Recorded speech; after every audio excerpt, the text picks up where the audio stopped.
Oh.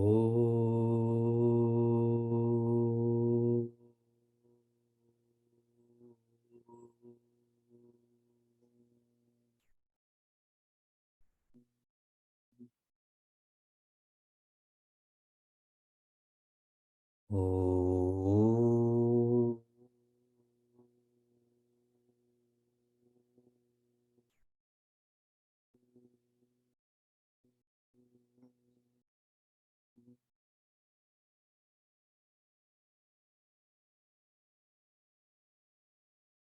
Oh.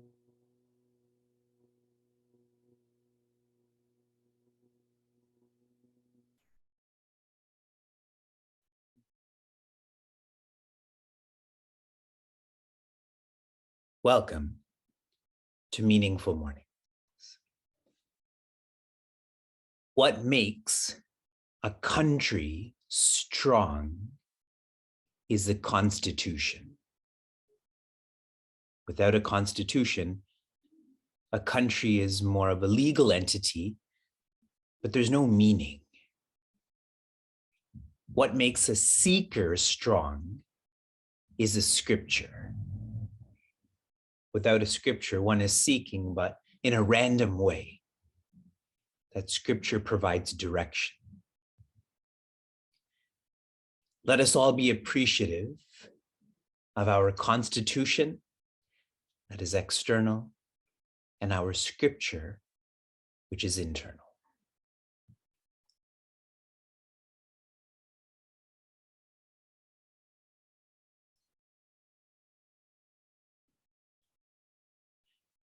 Bharat Mata ki Jai.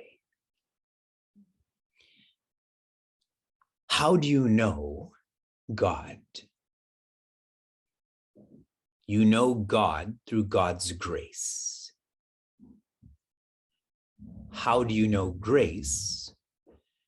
You know grace through guidance. Other words for guidance is inspiration. When you feel inspired, that is grace from God.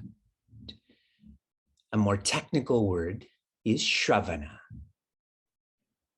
A message is offered to you. However, for this guidance to impact us, this guidance has to be felt as real. That this is not corrupt. There's not another motive.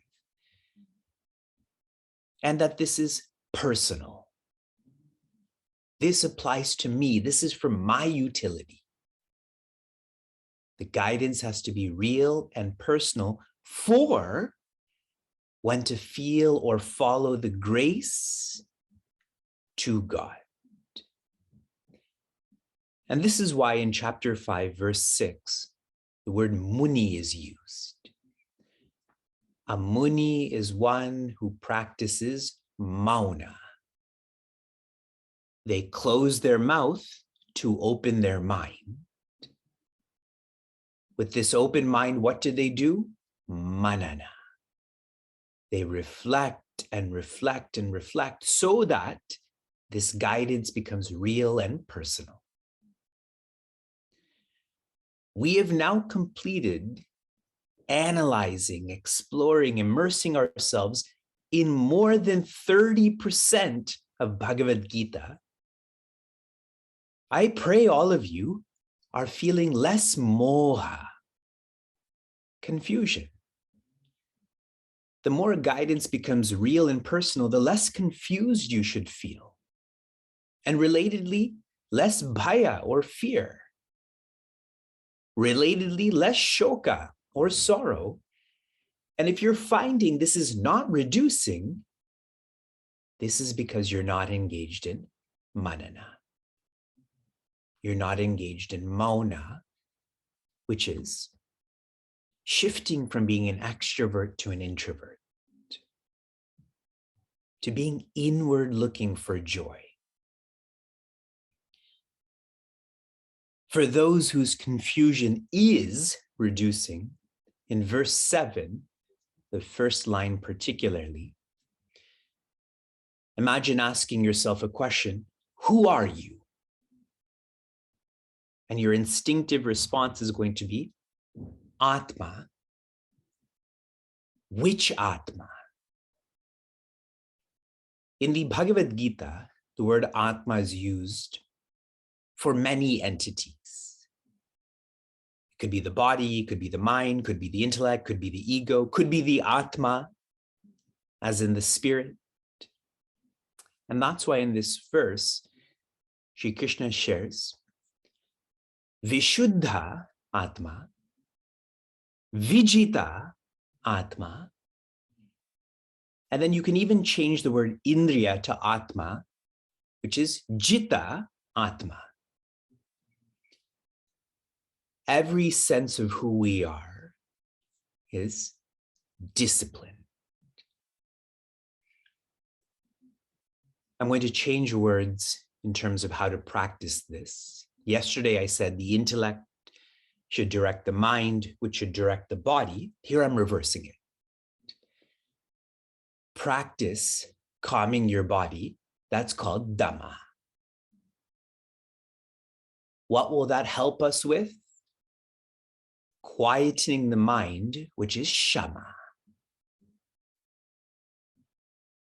What will that help us with? Stilling the intellect, which is Uparama. Uparama is when you are responsible. This is what you woke up to do. This is the purpose of your life. So your intellect is not oscillating. I have to think about this and think about that. One is doing.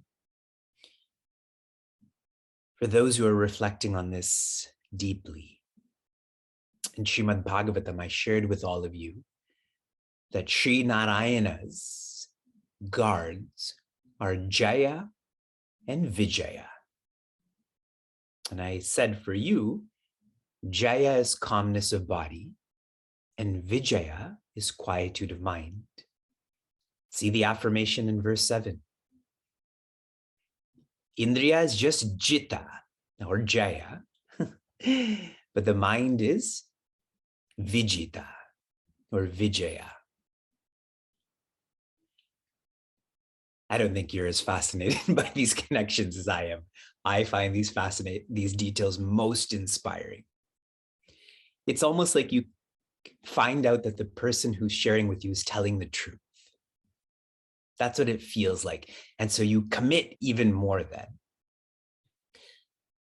The second line of verse 7 is the Palashruti, the result of dedicating yourself to disciplining your equipment. That continues into verse 8 and verse 9. Let us begin with verse 8. Naiva kinchit karomiti yukto manyeta tattvavit. This is so fun now. Pashyan shrinvan sprishan jigran ashnan gachan swapan shvasan. Why this is so fun? You have to imagine that this is a battlefield, and here Sri Krishna is teaching in poetry, teaching in rhyme. How amazing of a teacher is he? Naiva kinchit karomiti. One feels na eva kinchit karomi, that they are doing nothing. For the one whose equipments have been disciplined, that really means their ego has been transcended. They do not feel a sense of doership. On November 12th, chapter 4, verse 20, that was when I told you I was going to be talking about these verses. In that verse, Sri Krishna shares, Naiva kinchit karoti saha. It's the same message, but saha means he, as in another. But see how chapter 5 is becoming closer. It went from he, now the reference is me, as in you. A closeness is developed between these chapters. How can we practice this? Earlier this week, I had shared, try to feel that you're an instrument. What an interesting teaching. Tell everyone at work today, we learn to try to be an instrument. You will only feel you're an instrument if you're serving a master. If you're not serving a master, this is just another quote. Be an instrument. But for those who are serving a master, this is more real than any other sense of feeling. Yukto manyeta tattvavid. Yuktaha, the one who's practicing integration or is integrated. Manyeta, what do they think? Tattvavit, they know the truth. Through their integration, they know the truth. So they're always thinking, I do nothing, because they know their being. Some insights into the mind. If we keep saying yes to the mind wants to sleep in, we say yes. The mind wants to react, we say yes. The mind wants to overeat, we say yes. Then when you tell the mind no, what is the mind going to say back to you? No? Question mark. This is what happens with children too, correct? Out of our impatience, we just say yes, yes, yes. Then when we say no, they smile and say no? That's what's happening in our own inner world. We may not have children, we may be grandparents, but our own mind is this disobedient child. And Karma Yoga softens the impact of this no. Karma Yoga keeps on dismantling this no. Karma Yoga helps us to follow rightness. When we follow rightness, we are less affected by pressure. Agreed? If you have conviction that this is right, so what if everyone else is doing something else or feeling something else? Which is why I described to all of you, punya means punati, that which purifies. Karma Yoga, Karma Yajna, Dharma, these are all synonyms. This purifies indiscipline. Where do I feel this sense of I am doing nothing? You all point to me, okay? We'll make this a junior kindergarten class. I'll say the word, you point. Pasyan. Show me. Seeing. Shunvan. What you all pretend to do. Listen. Sprishan. Touching. Jigran. Smelling. Ashnan. What you do, even though I tell you not to, during meaningful mornings, eating. Gachan, as soon as I start announcements, that's what you do. You leave. Go. Swapan, that some of you do also, which is sleep. And shwasan, breathe. These are all just different verbs, and this is just the beginning. There's a whole nother verse of verbs. Who's engaged in these verbs? The equipments are. Not you. Existence is who you are, not an equipment. So this makes even more sense to feel that you're an instrument. What helps me to practice this is to feel that I'm leasing all of these equipments. I'm leasing my ears and my cheeks and my tongue and so on. whenever you lease a product, it always has to be checked, correct? If you lease a work computer, they'll check it once a year. If you lease a car, you have to meet with that car dealership. Keep checking these equipments, which means keep checking that you are not an equipment. One more insight for all of us to prepare for tomorrow's verse. I was listening to a podcast about the omnivore's dilemma. Have you heard of this before?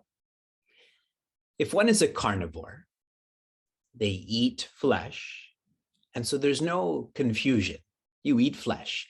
If one is an herbivore, you don't eat flesh, you eat plants. So you eat plants, but an omnivore, they have to decide, do I eat flesh? Do I eat plants?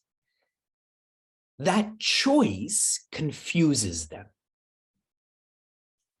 Now, I know many of you are vegetarians. Those who are practicing being a vegan, this is even more simple then, correct? You don't have a lot of options, so what do you have to do? Just do it. This sense of having more choice causing us more confusion. When we are more dedicated to karma yoga, then jnana karma sannyasa yoga, then karma sannyasa yoga, you will just find there is less confusion. And there's no vices when there is no confusion. Reflect on that. I will share more tomorrow. From inspiration to application, your application yesterday was to count how many times you postponed. Does anyone dare share the number of times they postponed? 2, 4, let's keep going, 8, 16. Postponing, here's my observation. Postponing is when you do not know the purpose of what you're doing. In contrast, imagine an alarm is going on in your home or while you're driving. That purpose is very clear, correct? Safety, physiological safety. So there's no postponing, yes? Fire alarm's going off. I'll take a shower, then I'll leave. Right? Snowing outside. I should warm myself up. We don't do that. So realize the danger of postponing. It really shows us that we don't know the purpose of self-development. Your application for this morning is I want you to carry a stick with you. If you can't carry it, draw it on a piece of paper. Some of you may have seen people who carry a danda. A danda means stick. They're known as tridandi, a stick with 3 points. What that symbolizes is the alignment or integration of the intellect, mind, and body. If Vivek were to hold a stick, what I would see the most is the intellect. That's the ideal. But what do I have to hold on to the most? The middle part, which is the mind. And where is all of this being enacted? On the ground. That's the body. Okay? At least in class tomorrow, I want to see your tridandi. It could be a mop if you want. I don't care.